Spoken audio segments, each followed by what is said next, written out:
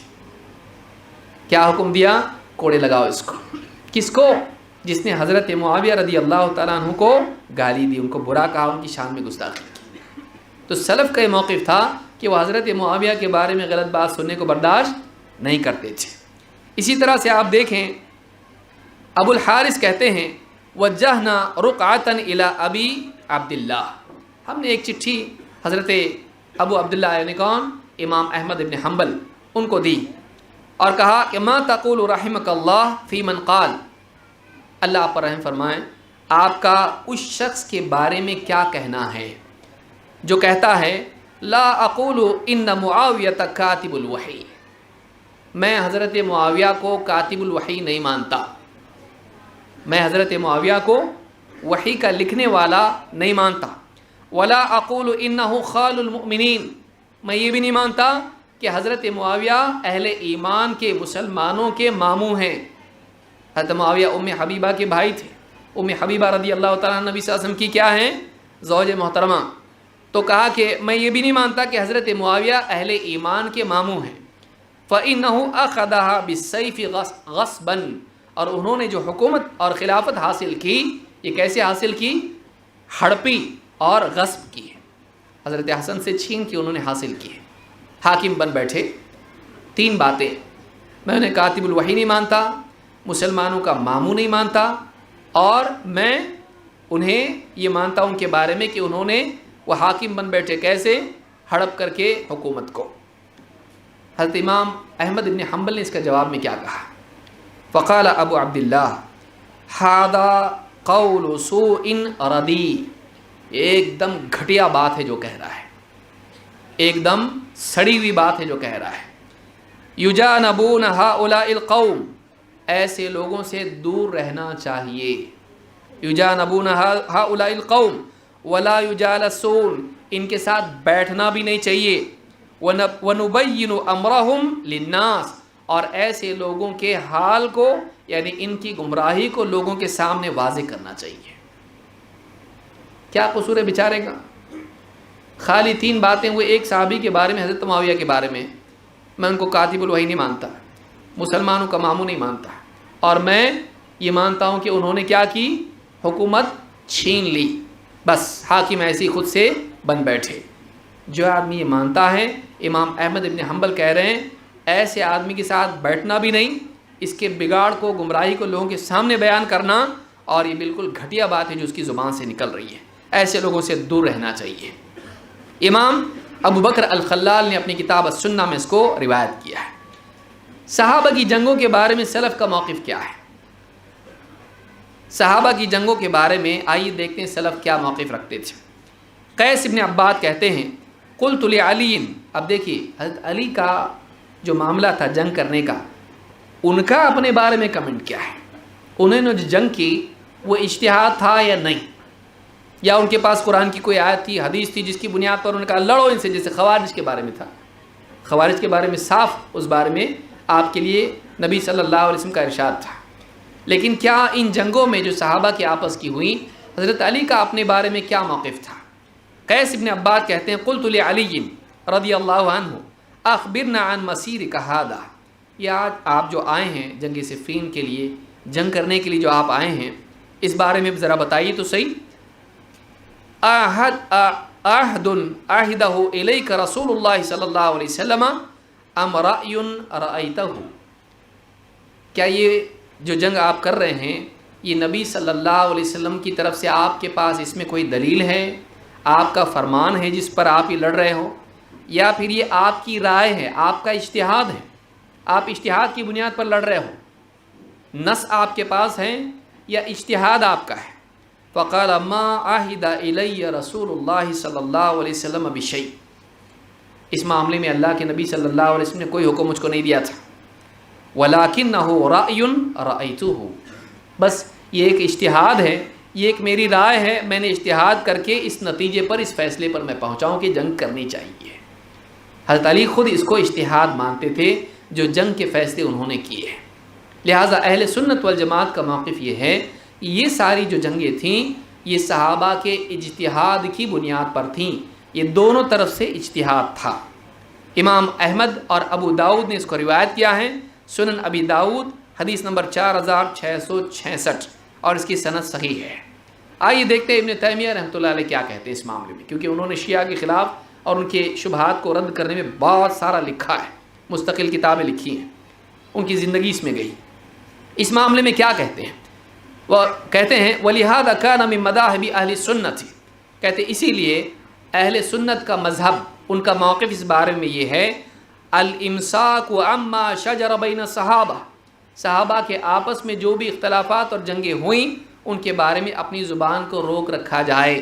فَإِنَّهُ قَدْ ثَبَتَتْ فَضَائِلُهُمْ، اس لیے کہ صحابہ کے فضائل ثابت شدہ ہیں، اللہ اور اس کے رسول سے جو باتیں ان کے فضائل میں آئی ہیں ان کے بعد ان کے بارے میں ہمارا کمنٹ کرنا کوئی معنی نہیں رکھتا ہے۔ تو کہتے ہیں کہ فَإِنَّهُ قَدْ ثَبَتَتْ فَضَائِلُهُمْ وَوَجَبَتْ مُوَالَاتُهُمْ وَمَحَبَّتُهُمْ، اور ان سے دوستی اور محبت رکھنا ہم پر واجب ہے۔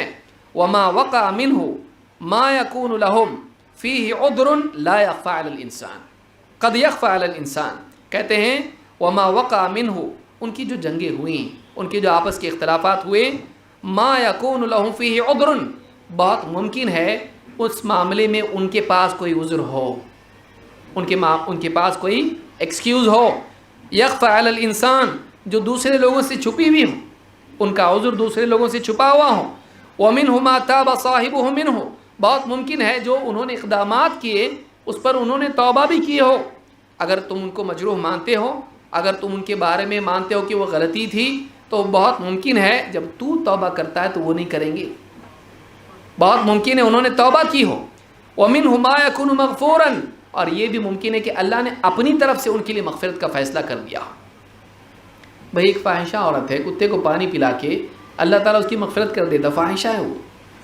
صحابہ کی اتنی بڑی بڑی قربانیاں ہیں، اگر کوئی بات ان سے کوئی لغزش ہو بھی جائے، کیا اللہ ان کو معاف نہیں کرے گا جنہوں نے نبی کے لیے اپنی جانوں کو پیش کیا؟ سوچنے کی چیز ہے۔ یوں ہی بازار میں ان کی عزت کو پیش کیا جائے اور لوگوں کو جو ہے ان کے بارے میں بولنے کا موقع دیا جائے، کیسے صحیح ہو سکتا ہے؟ تو یہاں پر آپ دیکھیں کہتے ہیں کہ وَمِنْهُ مَا يَكُونُ مَغْفُورًا فَالْخَوْضُ فِي مَا شَجَرَ يُوقِعُ فِي نُفُوسِ كَثِيرٍ مِّنَ النَّاسِ بُغْضًا وَذَمًّا، کہتے ہیں کہ صحابہ کے جنگوں کے بارے میں خوب ڈسکس کرنا، مزے لے لے کر اس پر باتیں کرنا، اگر ایسا کیا جائے تو اس سے کیا ہوتا ہے؟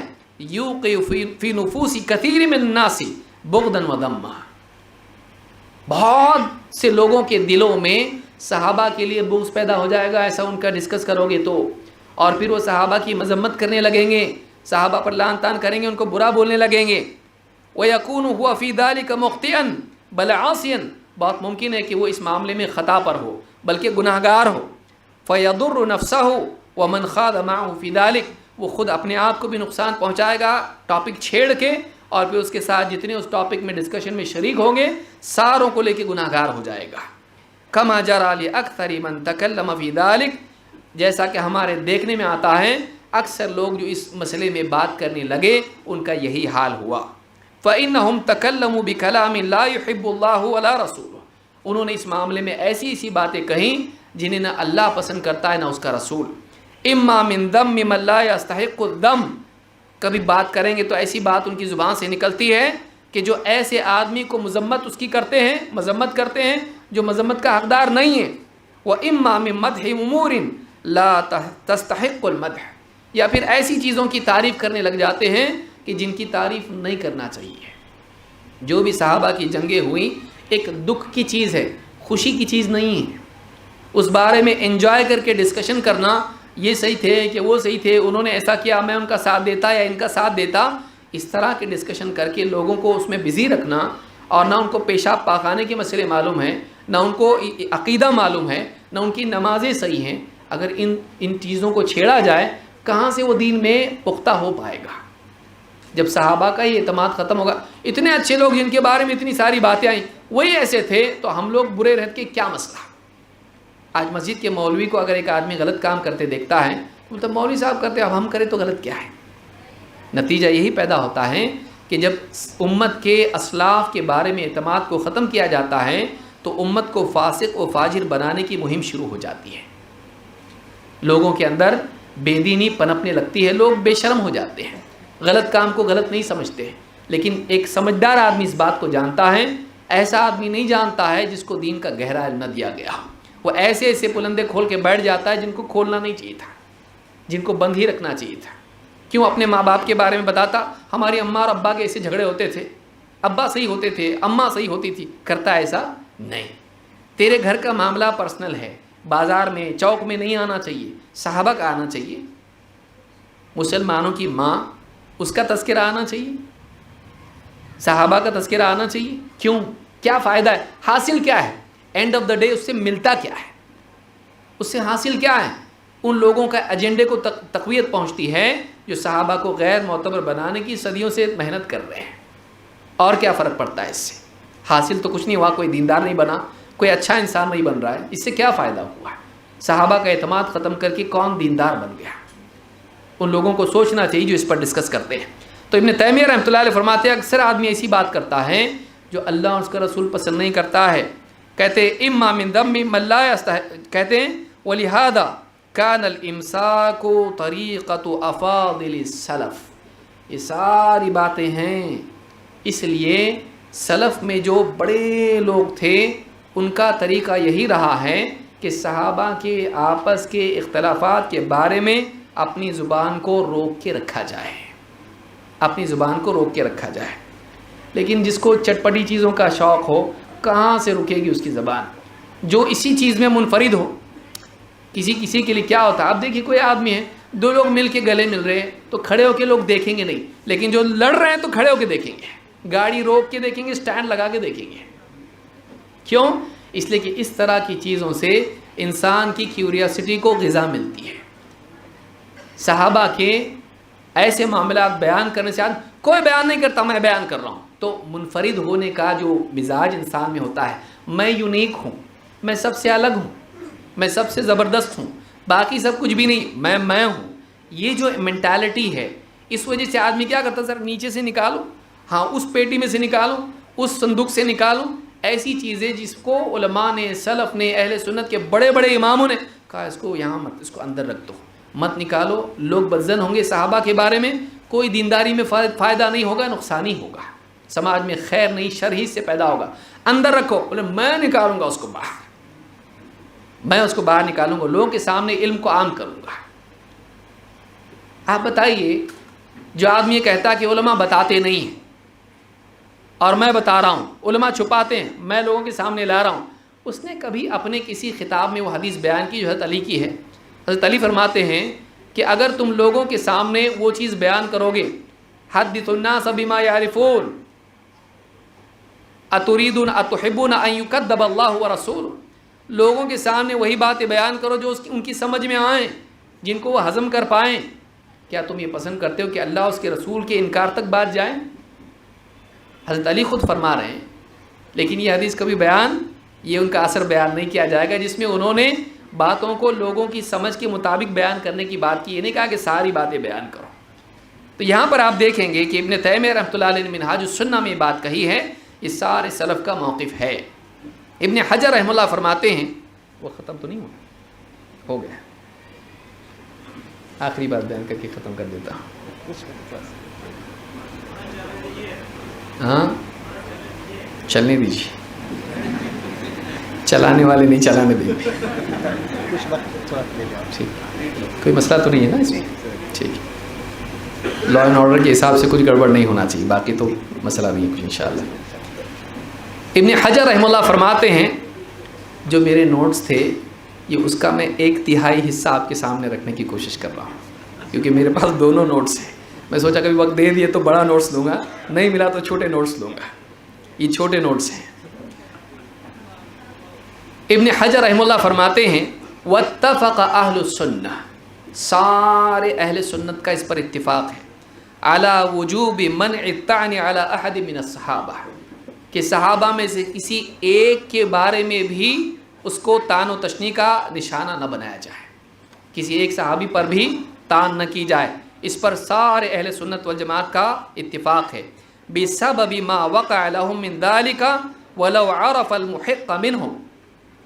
کہتے ہیں کہ چاہے ان میں سے کون حق پر تھا اس کو معلوم ہو، پھر بھی یہ بیان کرنے اور اس بارے میں گفتگو کرنے سے جو نقصان امت میں ہو سکتا ہے، لوگ جو کنفیوز ہو سکتے ہیں، جو پرابلم پیدا ہو سکتا ہے، اس وجہ سے انہوں نے کہا کہ مت بیان کرو، اس بارے میں بیان مت کرو. لِأَنَّهُمْ لَمْ يُقَاتِلُوا فِي تِلْكَ الْحُرُوبِ إِلَّا عَنْ اجتہاد. اس لیے کہ صحابہ ان جنگوں میں جو لڑے ہیں وہ اجتہاد کی بنیاد پر لڑے ہیں. وَقَدْ عَفَى اللَّهُ تَعَالَى عَنِ الْمُخْطِئِ فِي الْاجْتِهَادِ. اور اللہ تعالیٰ نے اجتہاد میں غلطی کرنے والے کو ویسے بھی معاف کر دیا ہے. کہتے ہیں کہ بل ثبت انه یؤجر اجرا واحدا وان المصیب یؤجر اجرین. بلکہ یہ ثابت ہے حدیث سے کہ جو اجتہاد میں غلطی کر جائے اس کو بھی کوشش کرنے کا اجر ملتا ہے، اور جس کا اجتہاد صحیح نکل آئے اس کو 2 اجر ملتے ہیں. سارے اہل سنت والجماعت کا اتفاق ہے کہ صحابہ میں جو جنگیں ہوئیں وہ اجتہاد کی بنیاد پر تھی، آپسی رنجشوں کی بنیاد پر نہیں. ان کا ایک سٹینڈ تھا دینی اعتبار سے، ان کا ایک سٹینڈ تھا دینی اعتبار سے، اور اس اعتبار سے وہ ضروری سمجھتے تھے کہ قدم اٹھائیں. اور پھر ان کا اختلاف ہوا اور جنگ تک بات چلی گئی. وہ دونوں کے دونوں اجتہاد کرنے والے تھے، ایک صواب پر تھا، ایک خطا پر تھا. لیکن اجتہاد کی صورت میں جب مجتہد اجتہاد کرے، خطا کرنے والا بھی مجرم نہیں ہوتا ہے، اس کو بھی برا بولنا ٹھیک نہیں. اس کو اللہ کی طرف سے اجر مل رہا ہے اور ہم برا بول رہے ہیں.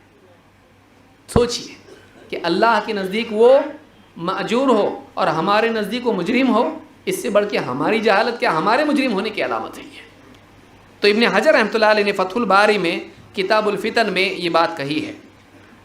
تو ان کے نزدیک سارے اہل سنت والجماعت کا یہ اتفاق ہے اس بات پر کہ صحابہ کے بارے میں طعن نہیں کرنا چاہیے، اور ان کے اختلافات اجتہاد کی بنیاد پر تھے. امام النووی کیا کہتے ہیں؟ امام النووی کہتے ہیں، ایک حدیث ہے اذا تواجہ المسلمان بسیفیہما فالقاتل والمقتول فی النار. جب 2 مسلمان آپس میں ایک دوسرے کے خلاف تلوار نکال کے کھڑے ہو جائیں تو قاتل اور مقتول دونوں جہنم میں ہیں. قاتل اور مقتول دونوں جہنم میں ہیں. امام النووی کہتے ہیں وَعَلَمْ أَنَّ دِمَاءَ الَّتِي جَرَتْ بَيْنَ الصَّحَابَةِ رَضِيَ اللَّهُ عَنْهُمْ لَيْسَتْ بِدَاخِلَةٍ فِي هَذَا الْوَعِيدِ. کہتے دیکھو، یاد رکھو اچھی طرح سے کہ یہ جو جنگیں صحابہ کے آپس کے درمیان میں ہوئیں وہ اس وعید میں داخل نہیں ہیں، وہ اس وعید میں داخل نہیں ہیں. وَمَذْهَبُ أَهْلِ السُّنَّةِ وَالْحَقِّ إِحْسَانُ الظَّنِّ بِهِمْ. اہل سنت والجماعت جو اہل حق ہیں ان کے نزدیک یہ بات ہے، ان کا طریقہ یہ ہے، ان کا مذہب یہ ہے کہ ہم صحابہ کے بارے میں اچھا گمان رکھیں. وَالْإِمْسَاكُ عَمَّا شَجَرَ بَيْنَهُمْ. اور ان کے بارے میں، ان کے اختلافات کے بارے میں اپنی زبان کو روک کے رکھیں. وَتَأْوِيلُ قِتَالِهِمْ. اور ان میں جو آپس کی جنگیں ہوئیں اس کی اچھی تأویل کریں، اس کی اچھی تأویل کریں. وَأَنَّهُمْ مُجْتَهِدُونَ مُتَأَوِّلُونَ. وہ اجتہاد کرنے والے مجتہد تھے اور انہوں نے اجتہاد کی بنیاد پر آپس میں جنگ کی. لم یقصدوا معصیتاً. ان کی نیت گناہ کی نہیں تھی، اللہ کی شریعت کی مخالفت کی نہیں تھی. ولا محض الدنیا. اور نہ ان کی نیت دنیا کمانے کی تھی، دنیا کا عہدہ اور مقام پانے کی تھی. بل اعتقد كل فریق انہ المحق ومخالفہ باغ. دونوں میں سے ہر ایک یہ سمجھتے تھے کہ میں حق پر ہوں اور میرا مخالف باغی ہے. یہ ان کو باغی سمجھتے تھے، وہ ان کو باغی سمجھتے تھے، اور اس اعتبار سے وہ سمجھتے تھے کہ ضروری ہے جنگ کرنا کیونکہ قرآن میں اللہ تعالیٰ نے حکم دیا ہے. تو اس طرح سے وہ اجتہاد کی بنیاد پر انہوں نے جنگ کی. تو کہتے ہیں فوجب علیہ قتالہ لیرجع الی امر اللہ. اور وہ یہ مانتے تھے کہ اب قتال ضروری ہے تاکہ اس کو اللہ کے حکم کی طرف واپس لے آئیں. وکان بعضهم مصیبا وبعضهم مخطئا معذورا فی الخطأ لانه الاجتہاد. ان میں سے بعض وہ تھے جن کا اجتہاد صحیح تھا اور بعض وہ تھے جن کا اجتہاد خطا تھا. وہ معذور ہیں اللہ کے نزدیک اپنے اجتہاد کی وجہ سے. والمجتہد اذا اخطأ لا اثم علیہ. اور بات یہ ہے جیسا کہ حدیث میں آئی ہے کہ مجتہد اگر خطا بھی کرے تو اس پر کوئی گناہ نہیں ہوتا ہے. اور بھی انہوں نے بات کہی، میں چھوڑ رہا ہوں اس کو. اسی طرح سے بعض صحابہ کے بارے میں کچھ لوگوں نے کہا اگر میں ہوتا اس زمانے میں تو فلاں کے ساتھ جاتا، حضرت علی کے ساتھ ہوتا، فلاں کے ساتھ ہوتا. کیا ضرورت ہے؟ وہ نہیں ہو، ایسا بول کے نہیں ہوتا تو اچھا ہوتا، ایسا نہیں بول سکتا. لیکن اس طرح کی باتیں کر کے لوگوں کو تقسیم کرنا کہ تو حضرت علی کے ساتھ ہے کہ حضرت معاویہ کے ساتھ ہے. کیوں؟ ہم دونوں کو مانتے ہیں، ہم نہیں چاہتے کہ ویسا ہو. اب دیکھیں اس بارے میں آخری 2-4 باتیں کہہ کے میں اپنی بات ختم کروں. ہاں 7 منٹ سے زیادہ بھی ہو سکتا ہے.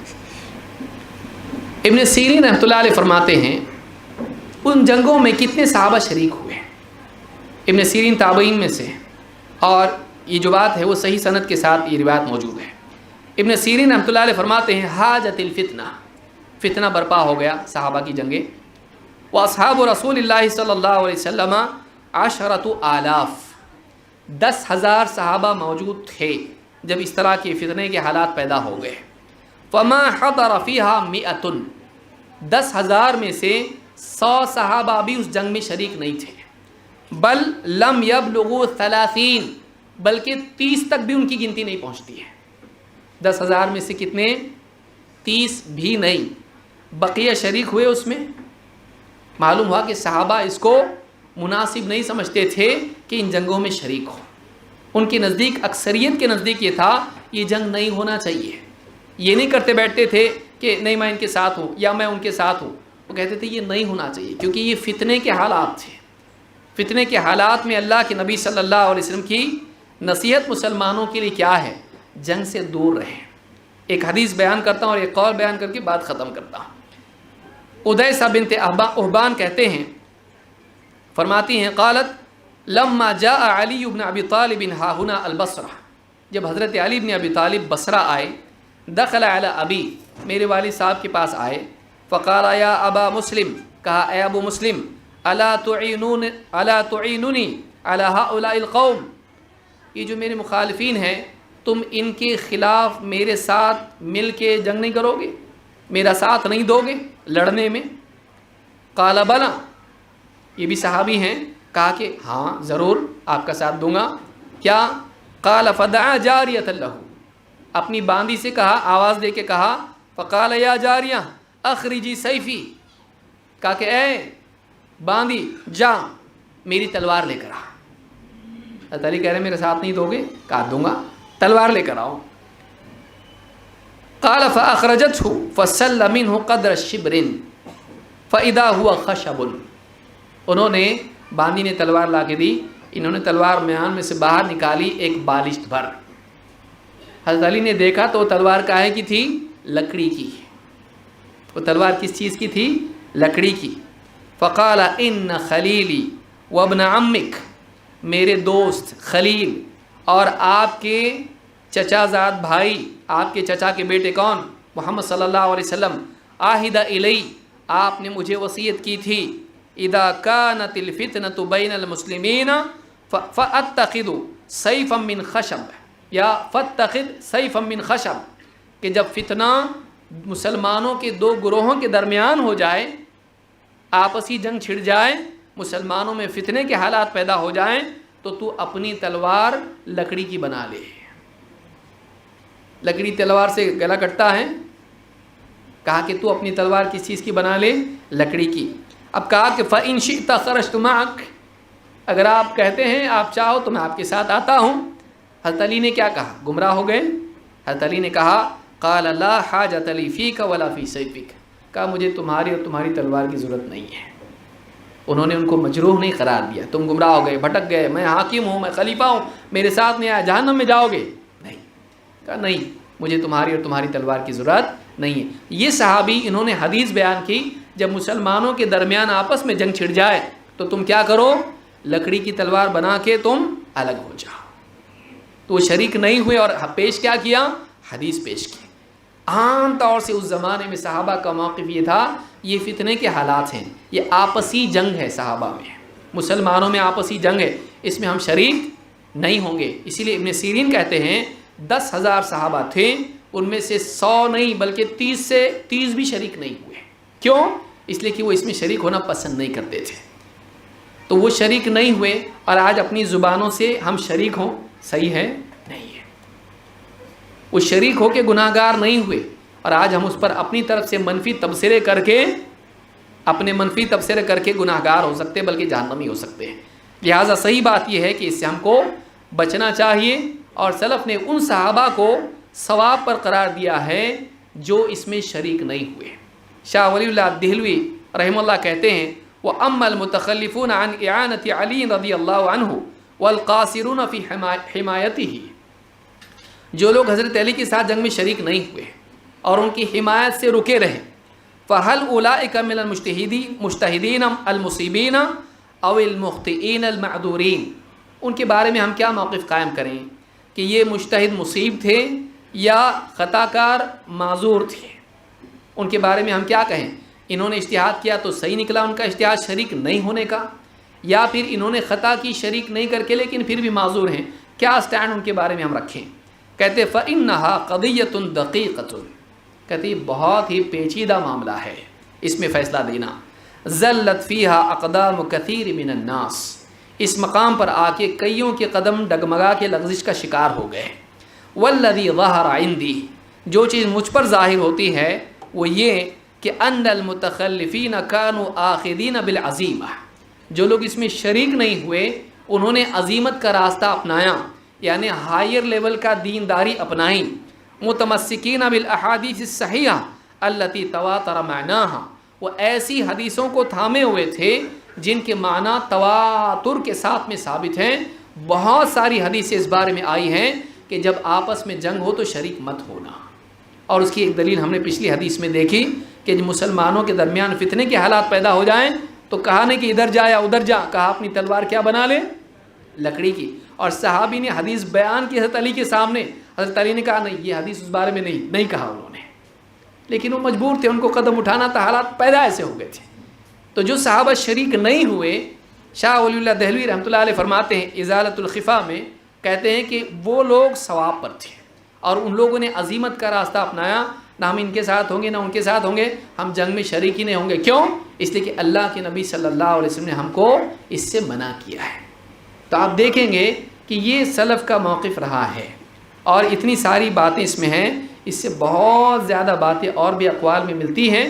اللہ رب العالمین سے دعا ہے کہ ہم سب کو صحابہ کے مقام کو جاننے کی توفیق دے، ان کے آپس کے اختلافات کے بارے میں کسی کے لیے بھی اپنے دل میں برائی آنے سے اللہ تعالی ہم کو محفوظ رکھے، اور ان کے بارے میں جب ہم بولیں تو اچھی بات بولیں، اور ایسے لوگوں سے دور رہیں جو چٹپٹی باتیں سنا کے صحابہ کے بارے میں لوگوں کو کنفیوز کرتے ہیں اور دین کے معاملے میں غلط بیانی کرتے ہوئے لوگوں کو گمراہ کرتے ہیں۔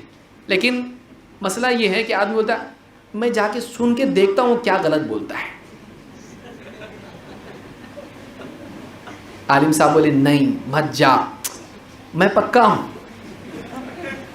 تو پکا نہیں ہے، تو پکا ہوتا تو جاتا ہی نہیں، سنتا ہی نہیں۔ اپنے اوپر اتنا اعتماد غلط ہے۔ اللہ کے نبی صلی اللہ علیہ وسلم اللہ تعالیٰ سے دعا کرتے تھے وَلَا تَكِلْنِي إِلَى نَفْسِي طَرَفَةَ عَيْنٍ، اے اللہ پلک جھپکنے کے بقدر بھی مجھے اپنے نفس کے حوالے مت کر۔ اوور کانفیڈنٹ، مجھے اپنے اوپر پورا بھروسہ ہے، ہمارے نبی کہہ رہے اے اللہ مجھے اپنے حوالے مت کر۔ اللہ کی حفاظت میں رہنا بہت ضروری ہے۔ اللہ تعالیٰ ہم سب کو محفوظ رکھے، غلط لوگوں کو سننا نہیں۔ اگر یہ قانون اپنائیں تو آدمی غلط راستے پہ جاتا نہیں، غلط لوگوں کو سننا نہیں۔ صحیح لوگ اتنے سارے، ان کو کیوں نہیں سنے آدمی؟ غلط لوگوں کو سننا نہیں، ایسے لوگوں کو جن کے بارے میں اہل علم بتا چکے کہ یہ صحیح نہیں ہے۔ اہل علم جلتے ہیں ان سے نہیں، بلکہ اہل علم جانتے ہیں کہ ان کے پیچھے چل کے گمراہ ہوں گے۔ اللہ تعالیٰ ہم سب کو محفوظ رکھے گمراہی سے اور ہر قسم کی برائی سے، اور اللہ رب العالمین ہمارے دلوں میں صحابہ کی محبت اور ان کی تعظیم پیدا فرمائیں۔ اقول ھذا واستغفر اللہ لی ولکم۔ معذرت چاہتا ہوں بات تھوڑی لمبی ہو گئی، لیکن موقع ایسا تھا اور عنوان ایسا تھا کہ زیادہ بولنا ضروری تھا۔